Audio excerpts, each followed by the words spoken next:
Друзья, всем привет! С вами канал Observer, меня зовут Артем, и в этом ролике мы поговорим о такой интересной теме, которая волнует многих начинающих любителей оптической техники, а именно в чем разница между зрительной трубой и монокуляром. Казалось бы, оба этих класса приборов предназначены для наблюдения одним глазом, они в чем-то даже похожи конструктивно, так где же искать разницу между ними? Об этом мы с вами сегодня и поговорим. Поехали!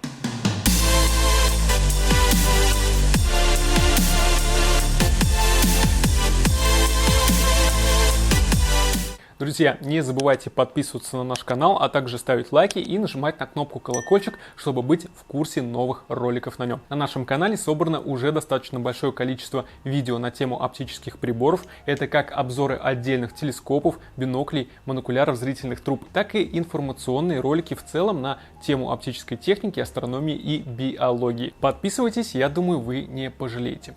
Итак, в чем же различие между зрительными трубами и монокулярами? Друзья, на самом деле таких различий достаточно много, и в целом эти приборы, несмотря на в чем-то, казалось бы, сходство, отличаются достаточно сильно. Давайте разберем каждое отличие в отдельности, а в конце ролика систематизируем, соберем все это вместе и наконец-таки поймем, в чем же глобальная разница между двумя этими классами оптических приборов. Итак, друзья, первое, с чего хотелось бы начать, это увеличение.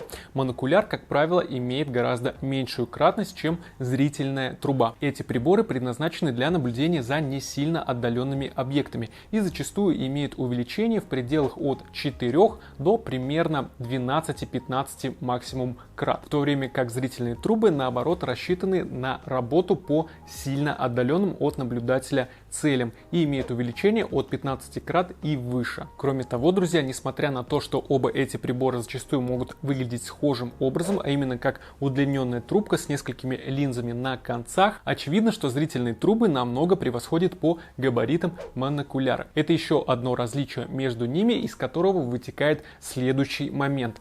Зрительные трубы в силу своей высокой кратности, как мы сказали ранее, и крупных габаритов предназначены для стационарных наблюдений. То есть работа с ними подразумевает использование штатива или монтировки. Ну или на худой конец вы можете наблюдать и с рук, но при этом обязательно сделать дополнительный упор в локтях. Иначе изображение в такой трубе будет очень сильно дрожать, что, естественно, затруднит комфортные наблюдения. Монокуляр же, напротив, ориентирован на наблюдение с рук. Зачастую такие приборы даже не имеют резьбы для установки на штатив. Они малогабаритные, как мы сказали ранее, имеют небольшое увеличение, вследствие чего дрожание картинки в них минимально. Им можно попросту пренебречь, и оно никоим образом не будет мешать плодотворной работе с данным прибором. Следующее отличие, друзья, это разница в минимальной дистанции фокусировки, то есть показатели, который говорит нам о том, насколько близко расположенному от наблюдателя объекте сможет навести резкость инструмент. У монокуляров это значение зачастую начинается от метра и даже менее. Некоторые приборы способны сфокусироваться на расстоянии 30-50 см, благодаря чему их можно использовать при наблюдении за очень близко расположенными объектами. Например, когда вы посещаете какую-либо выставку и вам нужно внимательнее посмотреть картину или описание к ней, или же вы, скажем, изучаете насекомых, и вам важно, чтобы ваш зрительный прибор смог сфокусироваться на близко расположенном мелком объекте. В этом случае, друзья, монокуляр — это то, что вам нужно. Зрительная же труба обеспечивает минимальную дистанцию фокусировки от 10 метров и более.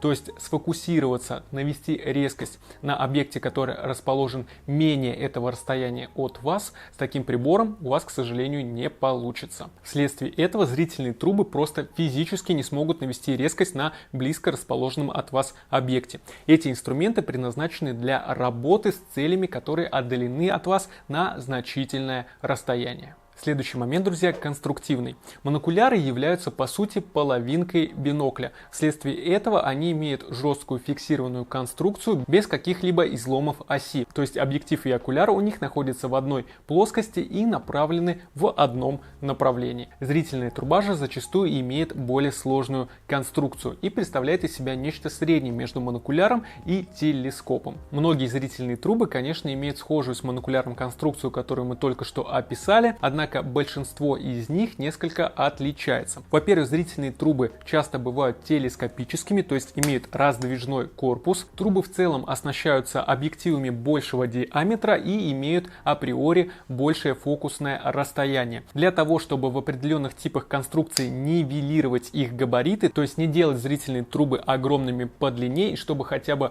в состоянии переноски или хранения они имели достаточно компактные габариты, эти инструменты делают телескопическими, то есть складывающимися или собирающимися. Кроме того, некоторые зрительные трубы имеют излом оси под углом 45, 30 или 90 градусов. То есть окуляр, выходная линза, в которую вы смотрите, и объектив, входная линза, которые собирают свет, могут располагаться под разными углами друг относительно друга. Для чего это сделано? Для того, чтобы с ними можно было комфортно работать не только по наземным, но и по астрономическим целям. Итак, друзья, мы с вами разобрали основные пункты, по которым монокуляр отличается от зрительной трубы, и пора подвести итог. Монокуляр — это компактный прибор, предназначенный для работы с рук, имеющий небольшое увеличение и малые габариты. Он прекрасно подходит для работы по не сильно отдаленным целям. Кроме того, имеет более широкий угол обзора в силу своих параметров, чем зрительная труба, за счет чего чуть лучше подойдет для обзорных наблюдений. В то же время зрительная труба — это более габаритный и более мощный по увеличению прибор, который подразумевает использование в связке со штативом. Работа же с рук со зрительными трубами зачастую некомфортна для пользователя. Эти инструменты отлично справляются с наблюдениями за отдаленными на большое расстояние целями от километра и более. Эти приборы имеют достаточно большие входные линзы, за счет чего собирают большее количество света и имеют чуть лучшее разрешение, но при этом более узкий угол обзора, поэтому использовать их для обзорных наблюдений не всегда целесообразно. Кроме того, они конструктивно отличаются от монокуляров, имеют либо телескопическую конструкцию, либо излом оси, что, друзья, особенно удобно при наблюдении за звездным небом. В принципе, и монокуляры, и зрительные трубы хорошо подходят для очень широкого круга различных задач, будь то охота, рыбалка, туризм, например, спортивная стрельба и многие-многие другие сферы. Что ж, друзья, я надеюсь, вам было интересно. Обязательно ставьте лайки, подписывайтесь на наш канал и нажимайте на кнопку колокольчик, чтобы быть в курсе новых роликов на нем.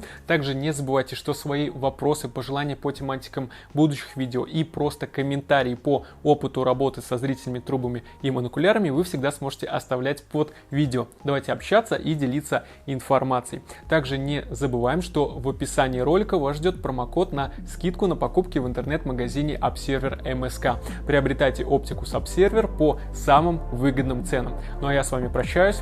Всем пока!